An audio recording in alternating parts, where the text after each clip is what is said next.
Good evening and welcome to Meltzer Peace Theater. We're doing the thing we said we'd never do. We're working with animals and children. We are here to do our live signing. We are actually in my house, which means I'm going to paint a little picture for you here. One, we're keeping our dog calm. That's impossible. Two, we're keeping our children calm and quiet. It's near impossible. They're right here. I've told them to put their phones off. They may be on. We have no idea. Three, we're going to sign all these books for anyone who wants. You can get a signed book. If you are not, wait, the dog is pushing the buttons. If you are not able to join our book tour, if you're not at one of those cities, so if you're not in Tulsa, if you're not in Miami, if you're not in Ohio, this is how you get a book. So it's a virtual book signing. I actually sign it. They send you a certificate of authority, of authenticity, and you get a signed book. So it's pretty much like I'm signing in your room. In fact, it's like your own personal signing. I'm talking just to you. You can actually make me full screen and just pretend it's just me and you, intimately, with our dog. Notice how I use the word "our" to make it feel like it's just us, and it is. Okay, so here we go. What are we gonna do? We're gonna we actually have a lot of fun planned, and by planned, I mean everything I could throw together in the last 5 minutes to entertain you. We got questions, so we'll do some questions. And we can even guess what kind of dog we have. They told us this was a Havanese dog, that Teddy's Havanese. But look at this dog. Teddy, look at everybody. You're sweet. Look, watch. Look at this face. They lied to us. This is some kind of poodle. I think they lied. If you're watching people who sold us this dog, we're going to sue you because I'm a lawyer and I can sue people. I probably can, actually. I may do that. Maybe we'll do that together. Maybe we'll sue someone together. So we're going to have some fun. We're going to go should we start with first questions? Can we do that? Okay, so here's first questions, and I'm going to answer them, and I'm going to sign, and then we're going to have fun. First question on this list, which I have not looked at, is from Lawton, Oklahoma, Mark, and it says, are you interested in doing work for Marvel or DC in the future? Oh, yes, I am, Mark, who clearly doesn't follow me on social media, because I recently announced I am doing something for DC. I'm going to be doing a new Superman story in March with John Cassaday, and we're doing Action Comics 1000. It's the 1000th issue of Action Comics. It is historic. It's amazing. If you look at Twitter, I don't know if don't leave this, obviously, but go look. They just posted one of the covers by Jock. It's a beautiful cover of Superman Clark Kent, one of my favorites. And that will be coming out in May. So you will see me doing exactly that. It is a story that I love doing, and you'll see that with Superman. Okay, so I can hit that little X, and now Mark from Lawton, Oklahoma. And by the way, Mark from Lawton, Oklahoma, I hope you're going to come to Oklahoma when we're there. Okay, so here's one from Hawaii. Ooh, I like this. Oh, wait, it's out of order now. Okay, so here we go. So here, this is Marcy from Pahoa, Hawaii. What is the most interesting Houdini trivia that you learned during the research for the book? Oh, Marcy, clearly you know the book is about Houdini. Let's talk about this. You know, I'm not here just to promote a book. I'm here to talk to you. Okay, so here's actually, I'm going to read you. You want to hear? Watch this. I'm going to sign so you can prove I'm signing. Watch this. Take a pen. I write this in honor of Marcy, the true love of my life in Hawaii. And then I'm going to read you. This is the first page, truly the first page of The Escape Artist. You ready for it? Here it comes. No one's heard it yet because we just got these hardcovers. Let me also tell you, the publisher totally didn't send me any books. And so I didn't even have one. And they were like, you got to take a picture of yourself holding the books. And I was like, I don't have any. If you send me them. And then like about 1,000 million came. My wife was so mad. I mean, I don't have a wife. It's just us together tonight. The dog is so chill right now. Okay, so this is page one. Page one of The Escape Artist. It says, in 1898, John Elbert Wilkie, a friend of Harry Houdini, was put in charge of the United States Secret Service. Wilkie was a fan of Houdini and did his own tricks himself. It is the first time in history that a magician was in control of the Secret Service. Bum, bum, bum. You hear that? I love that. That's actually a real fact. It is a real detail.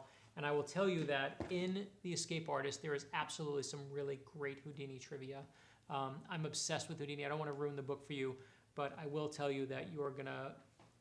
There's parts about Houdini you never realized. And for those who watched us on Dakota when we did this episode on Houdini, Houdini's code name was actually Magic Lava. That's true. Magic Lover was his code name, which was also my name in college, my nickname, Magic Lava. The woman's laughing. If you can make the woman who's in my house laugh, that's a good sign. So these are the people who like set up all these cameras in my house, and she's totally laughing. She works with all these famous people, and she doesn't laugh at them, but we got her to laugh at us, and that, I don't know what that gets us. Okay, but Marcy, you will see amazing Houdini stuff. I'll tell you what the book is about. The book, just so we're clear, opens with Nola Brown, and Nola's dead, and the government says that she's dead. She died in a plane crash. But when the hero of the book, Zig, finds the body and he's putting the body to rest, oh my gosh, the dog's going crazy. What do you see, food, buddy? Oh, I know what you see. But when Zig, who's the hero of the book, he finds the body and he's putting her to rest, he realizes inside the body is a secret hidden note. And the note inside Nola's body says, Nola, you were right. Keep running. And this note is obviously left by someone else for Nola. This is not Nola at all, this body. It's someone different. Nola is the escape artist. Nola escapes. She's out there. She's on the run. She saw something she shouldn't see. And now Zig has to figure out what's happened to her, who's after her, and how do you save the escape artist who needs no saving. And so that's, I just ruined chapter 1, but that's chapter 1 of The Escape Artist, and I can't wait to share it with you. I love this book. I truly, truly love this book. I love making jokes, but this book is just my soul in book form, and I poured myself into it. It's the first one in 3 years that I worked on. So here we go. I'm hitting a little X. I'm going to do more questions. This says, from Margaret in Sturgis, Michigan. Not a question. Always a great way to start a question. It says, but hurt that I won't be able, this is already, now I feel bad. I hurt that I won't be able to see you since Tracy Labadie isn't able to visit and I wanted to come with her, sob Margaret. Tracy, where are you tonight? I don't even understand, but I miss her too. I miss Tracy too. Thanks, Margaret, for making me feel bad about having fun. No, I really appreciate that, Margaret. Hopefully I'll see you in Michigan soon because I'm going to be in Ohio. I don't know where Sturgis is, if it's far from Ohio. Okay, here we go. Madeline, Williamstown, New Jersey. Are you still involved with the USO? That is the question. Am I still involved with the USO? Yes, we love the USO. And I can tell you that this book exists because of the USO. Almost 6 years ago, I was on a tour with the USO. They bring 6 thriller writers. Back then, they brought them every year to go entertain our troops. And we got to go to the Middle East. We got to go to Kuwait. We got to go to 2 undisclosed military locations that they told us we could never tell anyone where they are. And then, I'm not making this up, they actually gave us t-shirts that were USO t-shirts for the tour, and it had all the places on it. And they swore us to secrecy and said, you can't tell anyone. And then all of our shirts literally said on it where we were going. That is how the government works, people. Fantastic. That's your taxes at its finest. But we went with the USO, and when I left the USO, it's when I really started finding out about a place called Dover Air Force Base. And I, of course, had heard of Dover and what happens there. But for those who don't know, Dover is where our fallen soldiers, our sons and daughters, are put to rest when they die. That's the most amazing and secretive funeral home you've ever seen in America. And it's not just where our fallen soldiers go, but it's where on 9/11 the Pentagon victims went. It's where the space shuttle victims went. It's where the victims of the USS Cole went when the bombing happened. And it's also where every one of our secret spies goes from the CIA or other people that are undercover that no one knows about. So the people who work on bodies there, it is a building full of secrets. It's a building full of mystery. You better believe I wanted to get into that place. And then I used the greatest trickery Jedi mind trick ever, is I went and I knocked on the door and I said, can I come visit? And they were like, totally. And I was like, awesome. And that is truly how I got inside of Dover. And what you will see in The Escape Artist is what I saw in Dover. And the people there are incredible. They are truly artists. Because if you get shot in the face, okay, and you're in a regular funeral home, you know what they do? They put gauze around you and they put you in a closed casket and then they, shut it out and they bury you and that's it. By the way, this part is all for children, so I just want you to be clear. And because I know my friends are gonna be like, why'd you not tell my kid that? Surprise, Uncle Brad, surprise you. But here's the one thing that they do, is at Dover, they don't do that. At Dover, they'll work really hard, if they can, to make sure that they will rebuild faces. I've talked to people who spent 14 hours rebuilding cheekbones so that a mother and father can see their child for the last time, because only by seeing them do they believe that what really happened. And I've seen, they'll rebuild hands because a mother said, I want to hold my child's hand one last time.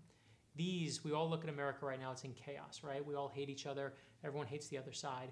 This is the one place that's doing it absolutely right, is at Dover. And they are artists there, and they are rebuilding and sculpting and using clay and makeup to give people back a peace of mind that they never thought they'd get. And I became obsessed with that place. It is all thanks to the USO. And then I just went, about a month ago, went with another USO tour to Cuba with Sandra Brown and with Kathy Reichs from Bones, and we all went over there and had an amazing time entertaining our troops there at Guantanamo Bay.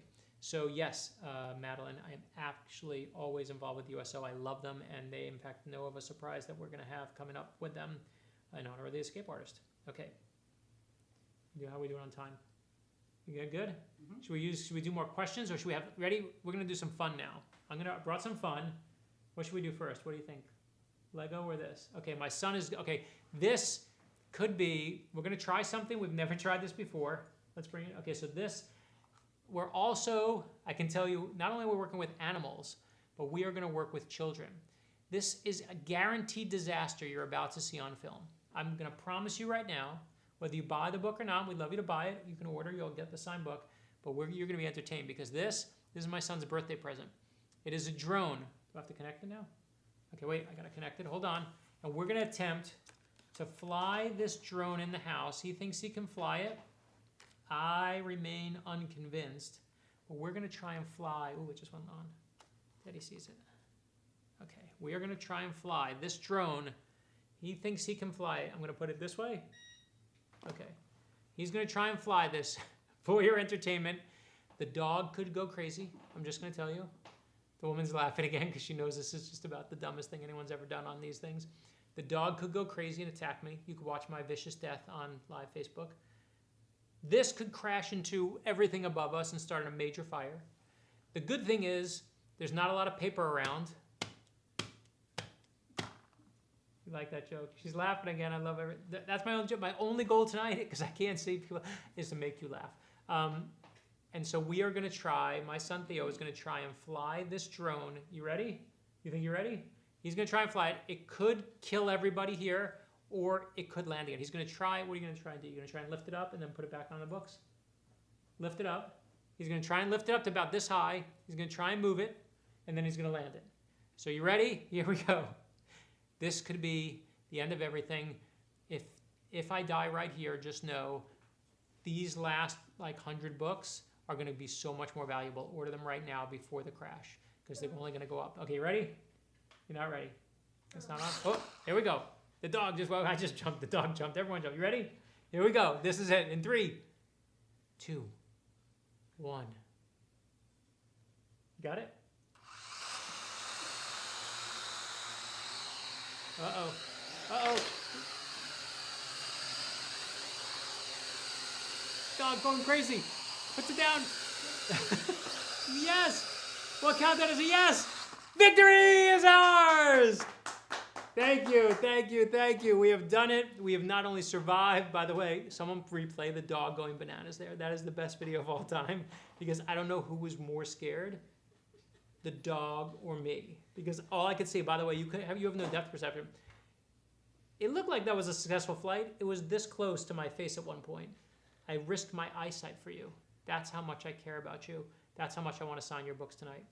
Okay, I'm going to let the dog go because we want to make sure that the dog is happy. Thank you, Theo. You want to go fly this in the other room? Okay, you can go fly this. I mean, we don't let our children fly drones in the house. Don't fly it, buddy. Okay, next question. Here we go. Mark from Miami Springs. So here we go. Mark from Miami Springs, Florida, not far from me. Brad, share with us your passion for South Florida and how you continue to be a champion for our community. Thank you, Mark, who I'm guessing I might be related to. So everyone loves making fun of Florida. It's really the easiest thing to make fun of, right? Because everyone's grandparents are here and all their crazy relatives are here. And amazingly, for one time, we can look at Florida right now and what's happened in Parkland and just see that Dave Barry, my friend Dave Barry makes this great joke about Florida. He says the reason Florida is so crazy is because of all of you, is that you take all your crazy people and you send them to us. So it's actually not our fault, it's your fault that it's so crazy here.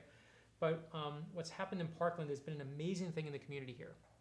And it's really brought the community together. And it's amazing how even people on both sides of the political aisle are trying to find some middle ground. In fact, my wife is working on a project right now where people will actually listen to each other. That we're going to bring people together where they actually listen. People on opposite sides of political causes, people on opposite sides of beliefs will actually come together and try and listen.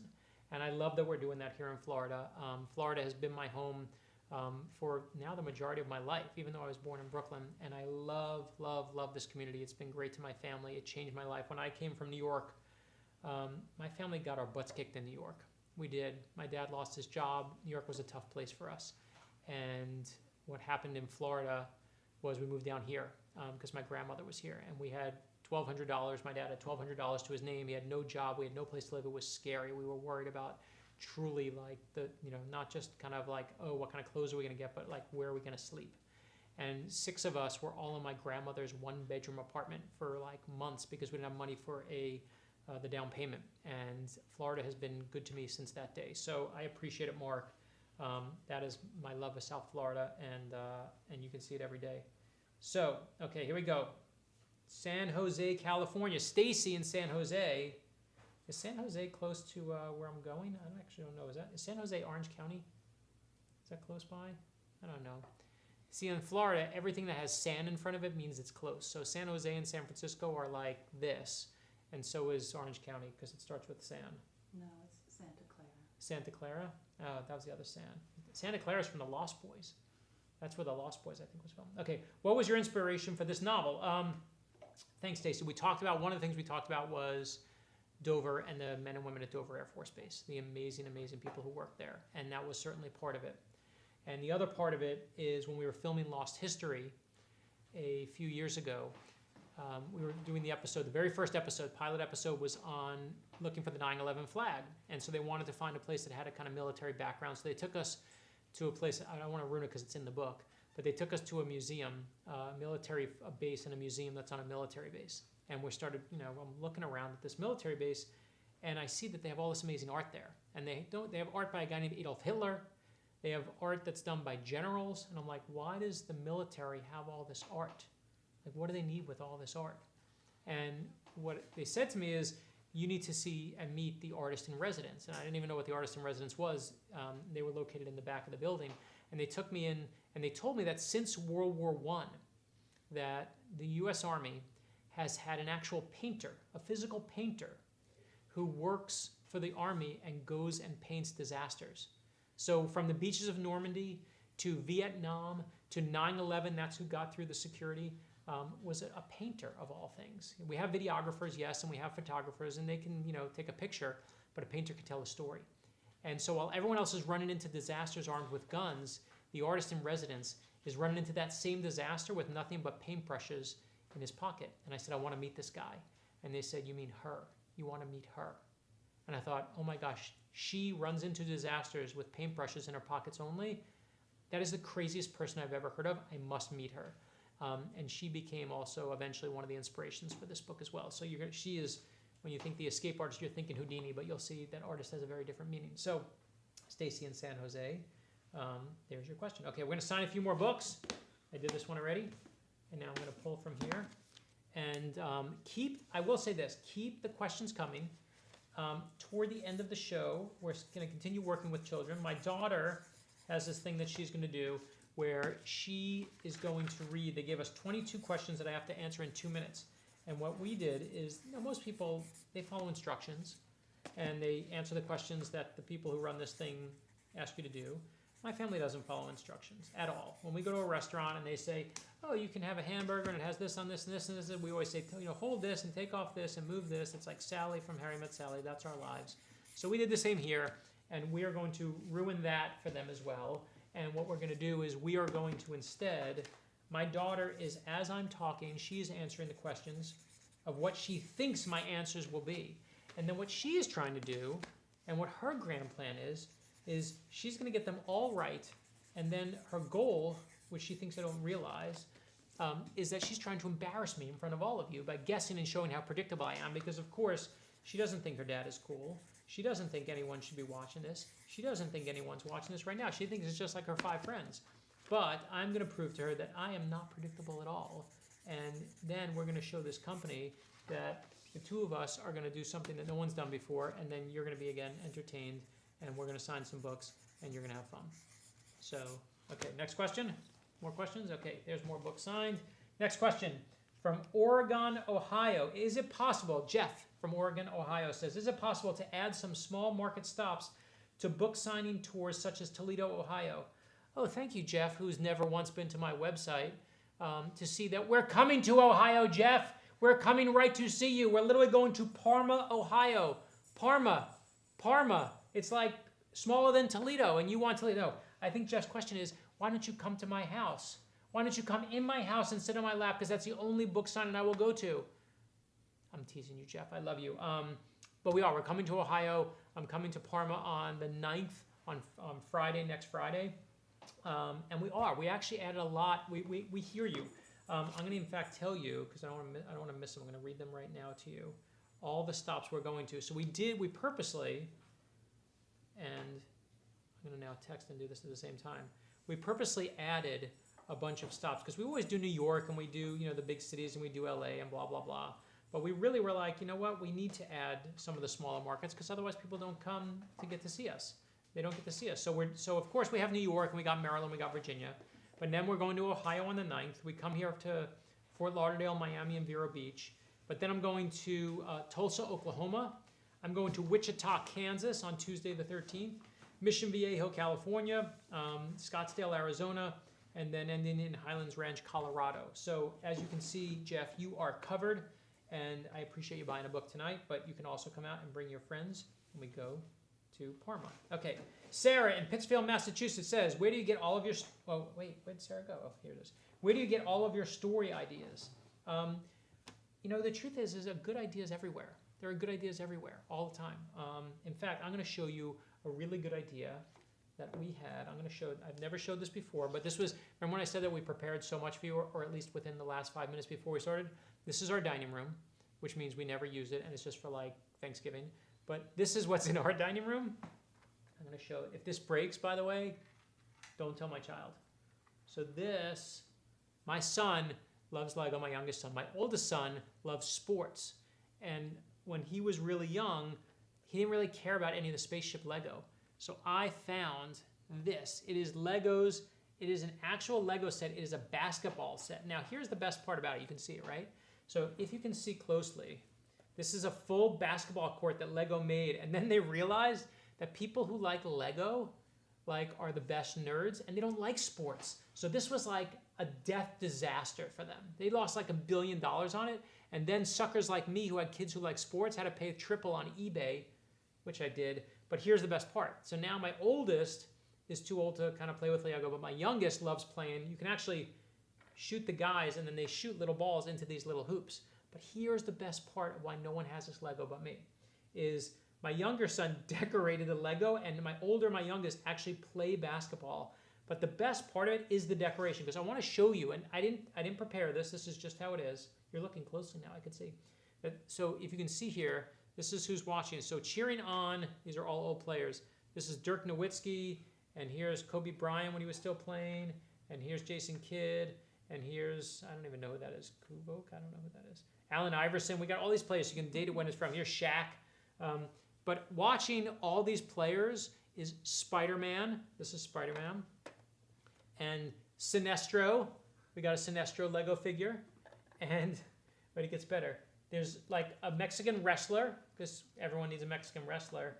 And then it gets even better, because who else is watching?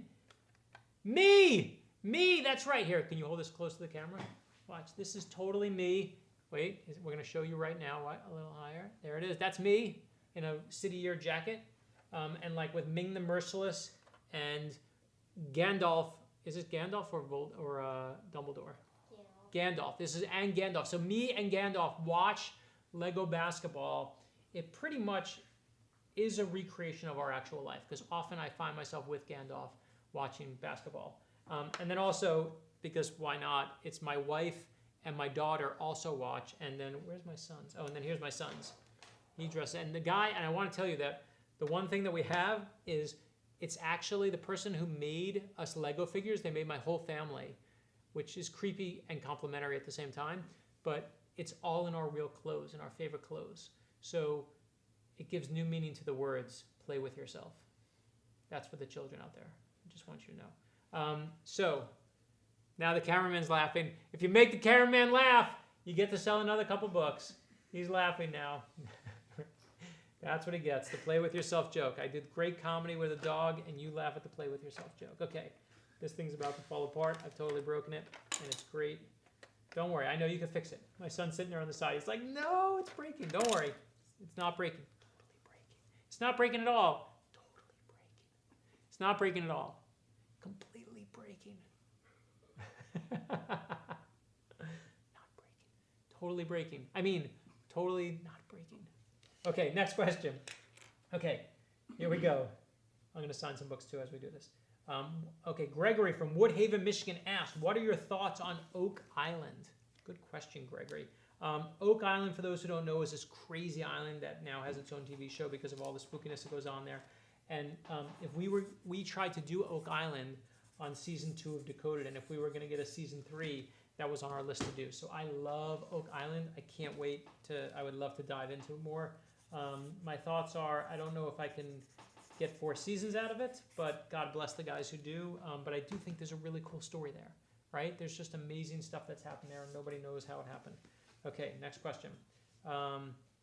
Jeremy from East Wenatchee, Washington, that sounds like a Wisconsin place, says, oh, this is a good question. Lunch with someone famous, dead or alive, who and why?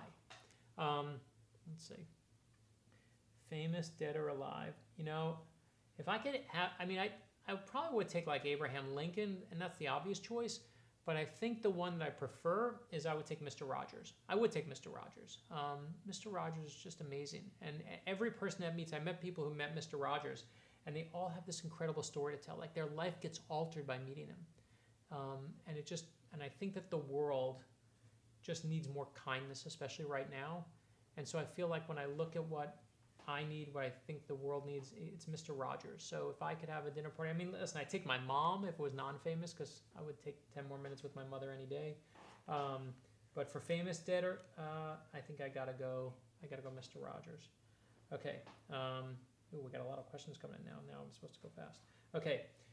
Ashley from Valparaiso, Indiana says, what has been your most surprising hero you've researched? So for those who don't know, and you should know because you're on Facebook, and if you're on this feed, then you see me always talking about the hero books.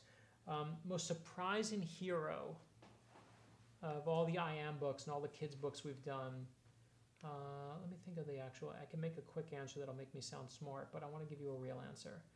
I think actually the one that surprised me the most, truthfully, was George Washington, because he's oddly like the person who we know the most about and we feel the most comfortable with. Maybe it's just because he's on the dollar bill. I don't really know why, but there's something about him that just makes us feel like we know him. And when you look at his childhood and you see what he went through and you see how little, I just thought he was yet another, kind of rich, wealthy guy who got to power. And you see he just, lost his family, lost his brother, devastated by the death of his dad.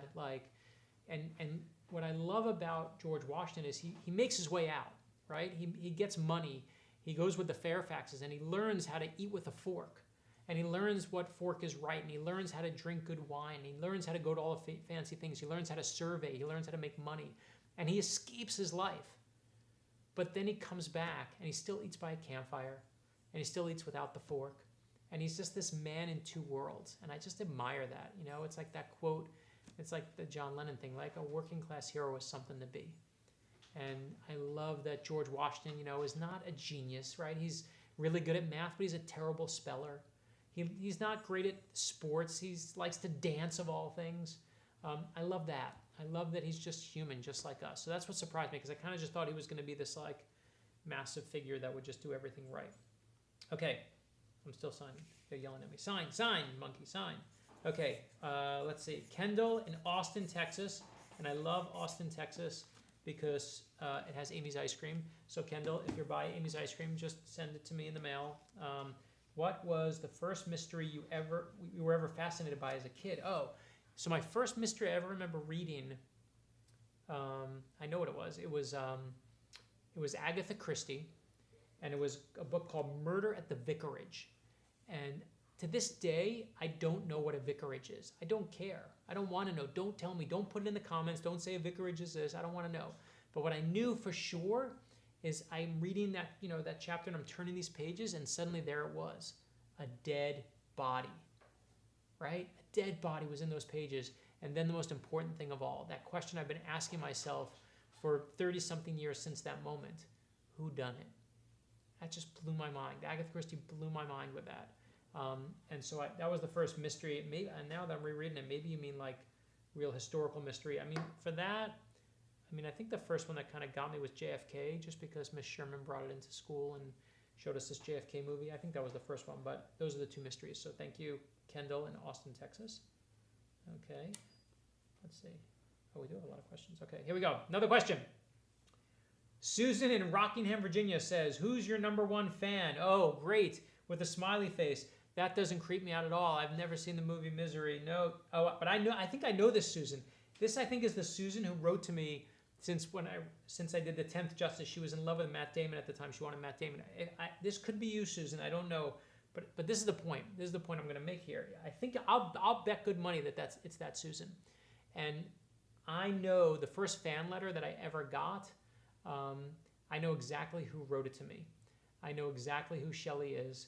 I still am in touch with her. She invited me to her wedding. It is 20 years. This is the 20-year anniversary of me writing thrillers. And I remember who was there. It's really fun for me to go out now and see a nice room full of people. But I know and will never forget who was there when no one was there. And so Shelley and Susan, who wrote one of the first emails, we had a website. The New York Times said recently that I apparently had the first author website in existence. I don't know how they figured that out, but that's what they said. And it was because my buddy Noah was like, I have this thing called websites. I work at this tech company. I'm like, I don't know what that is. He's like, you want one? I'm like, I want one. And so we had it. And Susan, I believe, if this is the right Susan, was one of the first people to write to me through it. And it was a miracle, right? It was a total miracle. And here we are today. So I never forget that. So Susan, you are certainly the #1 fan.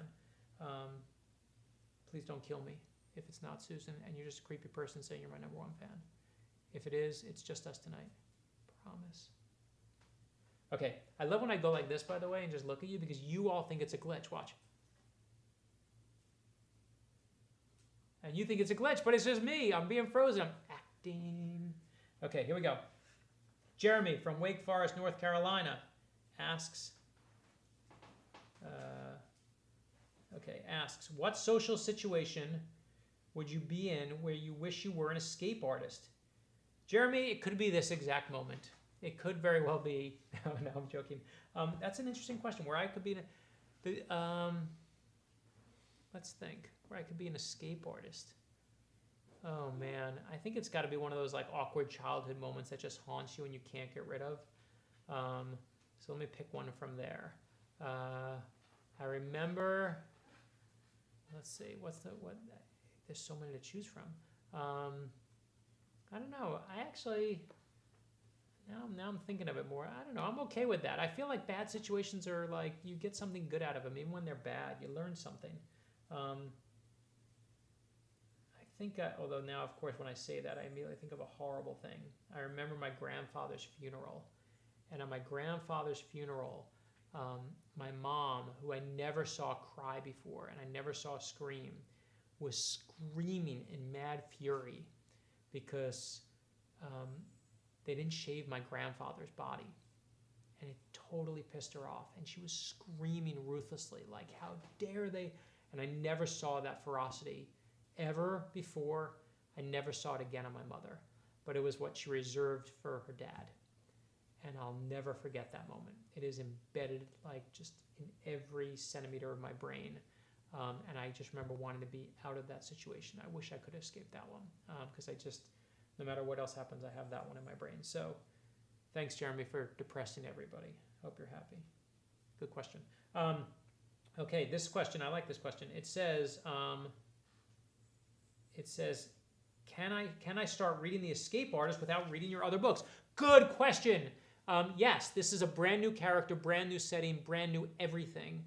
You need nothing. It's not part of a series. It is a standalone. You will be introduced to these characters, and you can go, and you know what that means? This makes a good present. That's right.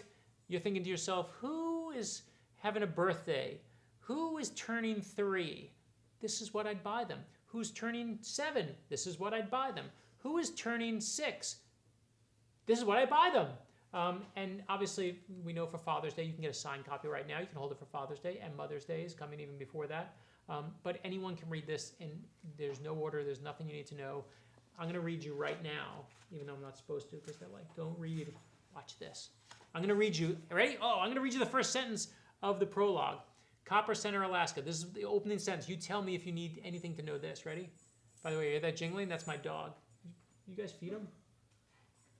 Okay, he's good. This is the first sentence of The Escape Artist beside that little piece I read you. It says, the prologue says, these were the last 32 seconds of her life. Oh, now you want to know the next sentence, don't you? Maybe I'll read it to you. Here it goes. It says, as the small plane, a twin-engine Casa used by the military, took off from the airfield, most of the 7 passengers on board were staring out their windows, thinking themselves lucky. Few people get to see this side of the world, much less the private base that the Army had built out here.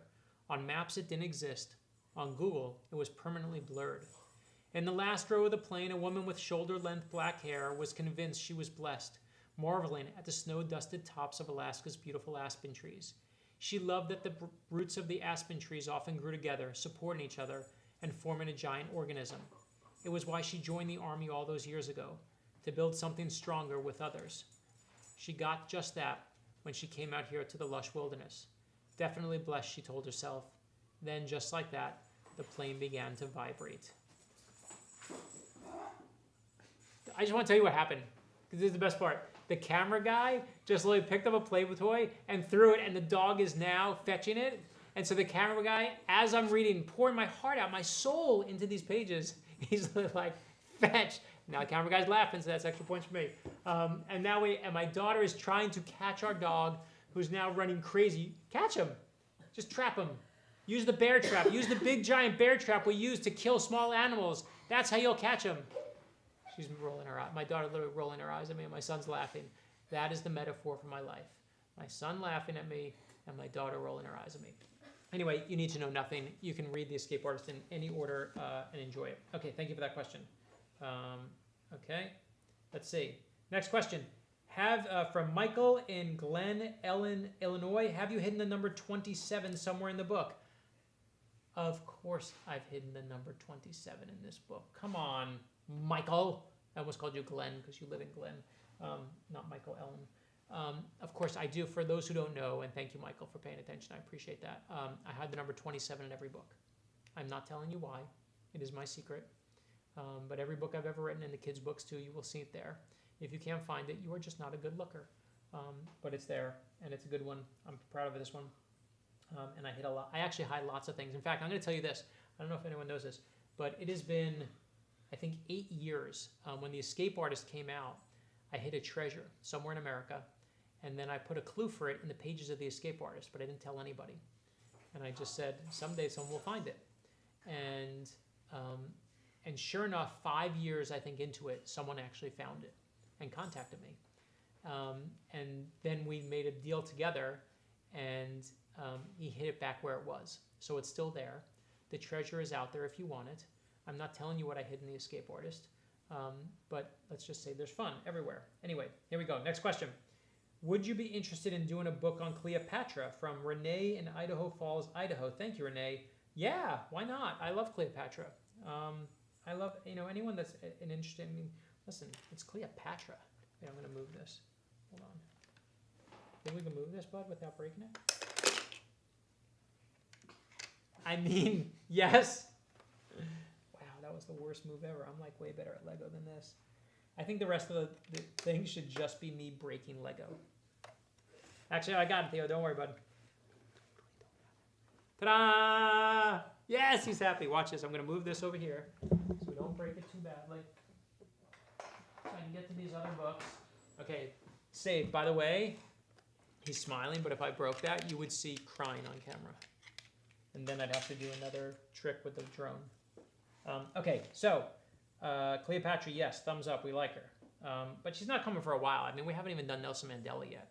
And then we're doing Neil Armstrong is coming out in September. So wait till you see Neil Armstrong. By the way, I'm going to tell you this about Neil Armstrong, is that It is like the nerdiest book we've ever done. Like we said, you know what, Chris Eliopoulos and I, he's super nerdy to begin with. He totally way nerdier than I am. Hope you're not watching this. Chris will be texting me now in like 2 minutes if he's watching. Wait, let's see if he texted me. Chris, if you're watching, text me. No.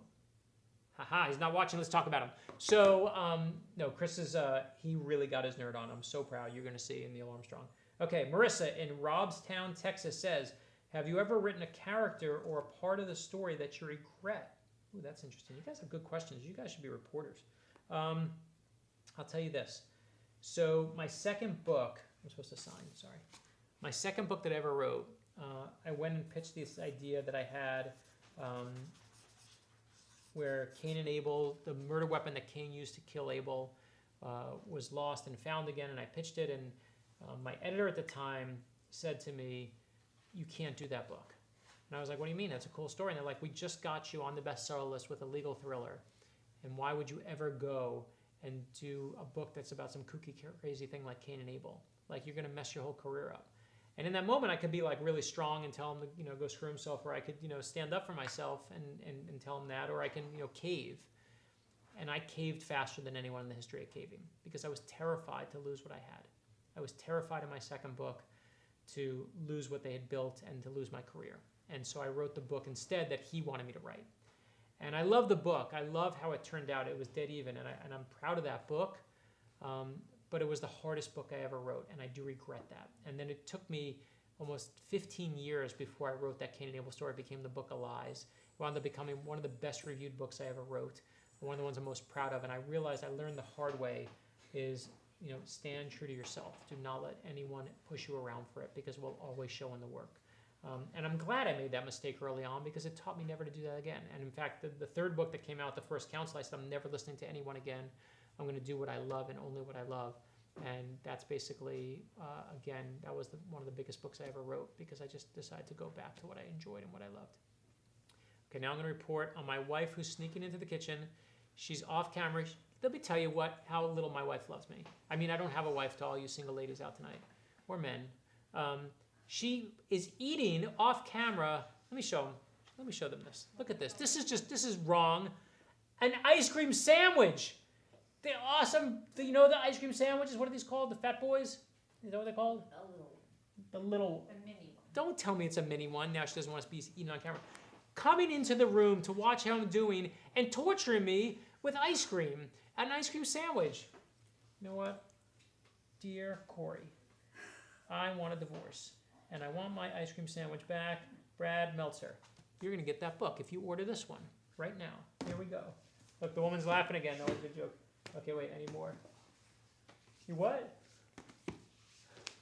You want to order it? Oh, my son just said he wants to order that one. The one that calls for the divorce of his mother. I think that's going to sell well. Okay. Stacy in Pittman, New Jersey says, have any plans to do another TV show? I have many plans. Sadly, the History Channel doesn't seem to. Yo, are you kidding me? This is ridiculous. Give me that. Let me show them. Let me show them, because I'll eat yours. My daughter just walked in the other door, and she's got an ice cream sandwich too. You can't see what I see, but this is what I see. I'm pretending to look at you, and all I see out of my peripheral vision are two people reading and eating ice cream sandwiches while I'm trying to entertain you. There's no respect in this house. You know what I'm going to do? I'm going to sign a book. Dear Lila, I am taking away all your ice cream sandwiches, and now they are all mine. Your dad. That's what I wrote in this book. If you order this one now, you can have this one. Unbelievable. 2 ice cream sandwiches in the same thing.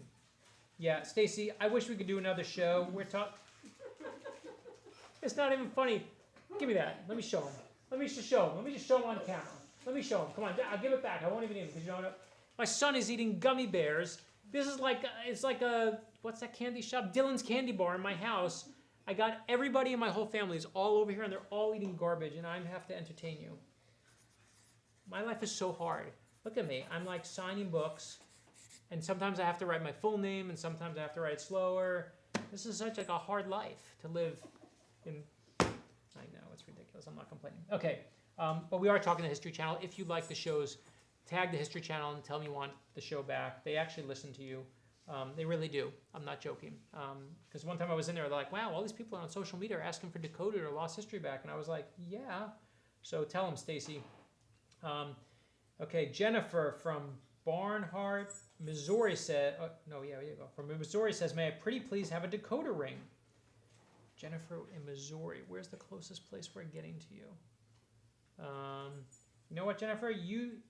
I will give you a ring. Email me through the site, and I'm going to give you a ring because that was cool of you. You bought a book, and I'm going to give you a ring. And anyone who asks for a ring after that, I'm giving you nothing. I know, but I'm going to give Jennifer because she clearly wants a ring, and I like to make people happy, and we need kindness. Oh, don't tell me Chris Eliopoulos is texting me. Oh, wait. So my friend, that's our dog, by the way, who's going crazy, who's now getting a treat so that he comes out of the room so he doesn't run. Okay, so my friend Judd, my college roommate Judd Winnick here, he's asking me, who wins in a fight, Superman or the Hulk? Oh, he knows this is my kryptonite. Okay, let me tell you something. He thinks that the Hulk wins in a fight. Not only is he wrong, Superman totally wins in a fight. And I can prove he's wrong because you know who beat the Hulk? Batman beat the Hulk. Did you read that giant issue, which is sitting in my room right now, the oversized issue where Superman and Spider-Man and Batman and the Hulk all fight? And you know how Batman beats the Hulk? This is how he does it. He actually puts a gas grenade out, he boxes his ears, okay? And that hurts the Hulk because even the Hulk has sensitive ears. That made a lot of sense to me when I was 7. And then he puts a gas bomb out, and then while the Hulk is holding his breath, he kicks him in the solar plexus, and the Hulk has to breathe in the gas, and down goes the Hulk. And I could just tell you that I don't care how mad the Hulk gets, he's not beating Superman. And Judd knows that, and he's asking this question just to anger me. And he's trying to teach his children that the Hulk would win, but I know that his children know that I'm right. And that's the true joy I take. The true joy is that I know that his son, young Toby, knows that the Hulk is not beating Superman. Toby, don't listen to your father. Your father's wrong. Okay, next question. Okay, that's our dog. Wait, did someone else ask for a decoder ring? No, okay. Let's see, Daniel from, wow, this is, I'm going to look this up because I don't know where this is. I think I know where it is. Let's see. I can't even tell you where this is. I'm going to type it into Google because I've never heard of this place and it sounds like a foreign country. And Judd writes back, no one is stronger than Hulk. That's wrong, and he knows it. Okay, Sorsgun is in, I'm guessing it's in Sweden. Yes, it's in Sweden. So Daniel from Sweden says, Daniel from Messenger here, remember, yeah, oh, I know who you are, yes. Okay, well, my daughter's telling me we're going to do our questions. We'll do it in 5 minutes. The last 5 minutes, right? The last 5 minutes? Last 5 minutes. Okay, we're going to get through all these questions. Speed round. And then we're going to go to it. And then Paul says, from Waterford, New York, where do you pull the ideas for the storylines from? And again, you know, Paul, it's just when you go see cool things. When you see something cool out there, that's where you find the good ideas. You know, whether you're on a USO tour, whether you're filming a TV show and you happen to see someone. By the way, look, Lego Me is still here. Check it out. Now it's like 2 Brads. Good ideas are everywhere. You just got to open your eyes. Let's see. Okay, and then, okay, I did Marissa's. There's Paul's. Oh, will you ever come to Australia? Simon asked to do a book tour holiday. Simon from Altona Meadows, Victoria wants me to go there. I'd love to go there. I'm staying at your place. I'll bring decoder rings. That's all I'll pay you for in decoder rings. Okay, we're going to answer these real quick. Every question is going to get answered tonight, and every book is going to get signed. It says, does your publisher require a certain amount of pages and chapters? Do they have a structural formula you have to follow? I want to write a book too. I was wondering how creative you are allowed to be. This is a really important question. So when I started writing, one of the things they told me was I wrote in third person. And I was like, well, I'm going to write the next book in first person and third person. And they were like, you can't do that. And I was like, who's they? And they said, well, you're not allowed to do that. They said you can. I'm like, who is they? And I didn't. And I listened. And then finally, I was like, this is silliness. I'm like, I'm going to try it. And I wrote first, third person, and third person. And I wrote it the way I wanted, and I didn't care. And you know what? It wound up being one of my best-selling books. And I realized the best part of writing is there's no rules. There's no one way to do it. I once, and I won't ruin which book it is, I took a first-person character who was the narrator of the book and killed them. Okay, so read one of the first-person books. They were like, you can't kill the first-person narrator. That's the narrator. I'm like, watch this. So I don't. There is no certain amount of pages. I mean, you can't make it 10. and you don't want it to be 100. You know, you got to be in somewhere like that 250, 350, 450, whatever you tell a good story with. You don't want to be in the 850 range, it's too much. But I don't have a structural formula. I mean, I just follow the character, and that's where I go. Okay. Any more TV shows in the future? It depends on you, Roy from Greenville, North Carolina, if you write to the History Channel. So I love you for asking it. And again, tell the History Channel you want it. What author book are you currently reading? Oh, that's a good question. What am I reading right now? Oh, I just read Bendis. I've been reading, I just read the last run of Bendis on Jessica Jones. And I just read Southern Bastards by Jason Aaron. And Tom King, I just finished the new issue of Batman. Those are the comics that I'm reading right now. Oh, and Squirrel Girl, I just finished that one too. I love all those books. So that's what I'm currently reading. I love comics, and I tend to read more comics, although I do read a lot of nonfiction just because of all the research and the stuff I love. But you just asked the most recent, that's what I'm reading now. Have you ever been approached to have any of your novels turned into a Hollywood movie? Absolutely. We've sold a bunch of the movie rights, but they're not making them. We're always trying. We'll see what they do. It's just really hard, and would love them to do it. You know, my mother used to. I'd be like, "Mom, it's really hard," and she would be like, she would still be picking out what she's wearing to the Oscars. She'd be like, "You never know, Bradley. You never know." Producer laughed again just there. Okay, now, Brad, my daughter Ellie has a couple of suggestions for your future I Am books. Okay, now we're gonna all judge Ellie together. First one, Mr. Rogers. Ellie is a mad genius. I love this girl, Ellie. Steve Jobs, absolutely. Walt Disney, yes. Ellen DeGeneres, yes. Tom Hanks, and I add Stan Lee. This mother or father is also a genius. Any hope for these? I will tell you 1, 2, 3. I think 3 or 4 of them are actually already on the list. So you are a good guesser, Ellie. And the last question before we get it, will you bring Beecher back in a future book? Asked Chris in Seymour, Missouri. Yes, I want to work on Beecher again. But for right now, we're working on Zig and Nola and the characters in the Escape Artist, who I just love. I love these characters. You'll see, you know, for me, the one thing I changed is I looked after 20 years back, and I was like, what did I do differently from the start to the end? And I realized it's a good character. I didn't start this book until I had Nola. I wanted to have this character, and then she just grabbed me by the throat and wouldn't let go. And she's the reason why I'm sitting here today. She's the reason why I love this book so much. It's her and Zig, and it's their show. And I can't wait for you to meet her. We're going to do our 20 questions. You ready? Okay, you have your answers? Okay, this is going to be a test. She's going to hand me, but don't hand me your answers. Yeah. Oh yeah, well okay, hand me your answers. I won't look.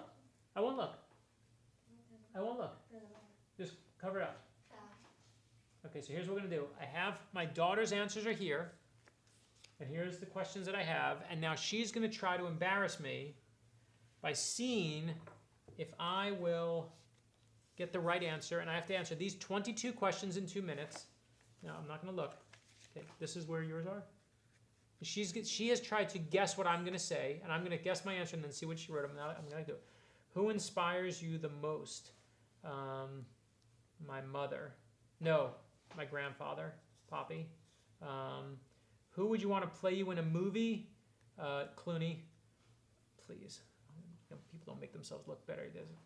What is your guilty pleasure? Ice cream. What one thing do you need to have in your fridge at all times? Ice cream. Do you have any hidden talents? I could say the alphabet backwards. What is your dream car? The Batmobile. Who was the last person you called or texted? It was Judd, because he just texted me. What would you be if you weren't an author? Run a business. What is your favorite hobby? Reading comics. What was your first job? Haagen-Dazs. Scooping ice cream, but it actually was before Haagen-Dazs. It was a regular ice cream scooper. Then I worked at Haagen-Dazs, and Haagen-Dazs at the time used to teach us how to make a hollow scoop. It was literally a 4-ounce scoop, and the middle had to be hollow, so it looked big on the outside, nothing on the inside. Think about it. That was in the training, literally in the training movie. What is the best pizza topping? Nothing. What item would you love to get your hands on if it went up for auction? The Brave and the Bold, number 28, first appearance in the Justice League. What is your greatest fear? It's horrible. Death. It's a horrible one, not of mine. You know which one. How do you take your coffee? Don't drink it. What is the last movie you saw in theaters? Black Panther. What is your biggest pet peeve? When people get mad at me on Twitter and write, you know, you're so stupid, Y-O-U-R. Oh, those people. They just prove it right there. What color is your toothbrush? Red and white. Who makes you laugh the most? That's a good question. Who makes me laugh the most? I don't know. Maybe Chris or Jessica. It's one of those. She's going to say herself. That's funny. What is your middle name? Scott. What cause is dear to your heart? City year. What is the last gift you received? What was the last gift I received? Oh, I got these free headphones. No, Noah bought me this plug. Noah bought me the these earphone things. Where do you want to go that you've never been? I don't know. That's a good question. I don't know. Okay, ready? Now we're going to see how many of my daughter got right. We're going to end with this. I'm going to sign the rest of the books. Where's question 1? Okay, here. Who inspires you the most? Me. She wrote herself. Yes, wrong. Number 2, who would you want to play you in a movie? Who'd you say? Yourself. Oh, that's the right answer. It totally should be me. I should totally play myself in the movie. You're smarter than I am. Damn, my daughter's smarter than I am. What's your guilty pleasure? Reality TV. That is your guilty pleasure. She literally wrote these, like they're her answers. What is the one thing you need to have in your fridge at all time? Ice cream. Correct. You guessed that one. Head and Talents. Alphabet backwards. Correct. What's your dream car? A Tesla. That's your dream car. No way. Batmobile is the only answer. Who was the last person you called or texted? Noah, Judd, Pansy, or Barry. That's right. She took a guess, got Judd. What would you be if you weren't an author? A lawyer? Nope. Wrong on that one. What's your favorite hobby? Reading comic books. You got that right. You're doing good. What's your first job? Haagen-Dazs. Got that right. What's the best pizza topping? Cheese. Got that right. Ooh, my daughter's killing me. What item would you love to get your hands on if it went up for auction? Batman something. Pretty close. Got the Justice League. By the way, this is just proving I'm the most predictable person because my young daughter has guessed every answer before I've given it. You should just write the next book, and then I'll get paid. Okay, next one. What's your greatest fear? Failure and letting people down. That is right. Wow, you're good at this. Damn. How do you take your caffeine? Don't drink it. She knows that. What's the last movie you saw in the theater? Black Panther. That's not fair because you saw it with me. Your biggest pet peeve? Racist thing. Oh, this is the right answer a lot. Cocky rich people. Oh, that is the right answer. Darn. What color is your toothbrush? Blue green? Is my toothbrush blue green? It is. She says it is. Who knew? Who makes you laugh the most? Uncle Chris. Got it. That's a go. Me. She said you. You can't guess yourself for that. What's my middle name? Scott. You got that right. Cause, date of my heart. City year. She got that right. What's the last gift you received? You're right. Stella Doro cookies. My sister got me those. And the last one is, where do you want to be that you've never been? Alaska. Alaska. Interesting, considering I started this book in Alaska. That will be a good place to go next. Anyway, that is it. I am signing off. I am signing books. Do we have to do anything else? My daughter just blew my mind because these are really good answers. Very good. I'm impressed, Lou. And thank you to all who ordered tonight. And even if you missed the beginning of this and you're just tuning in now, you can go on. I'm going to sign all these books. Get a copy of The Escape Artist, buy one for a friend, buy one as a baby gift, and go to escapeartistbook.com. Escapeartistbook.com is where you can find it, and you'll continue to find it. Thank you for tuning in. Anyone who's still watching, I pity you and love you at the same time, and really do appreciate you being there. I'll see you on book tour and lots of fun stuff coming next week. Goodbye from the craziest house in all of South Florida.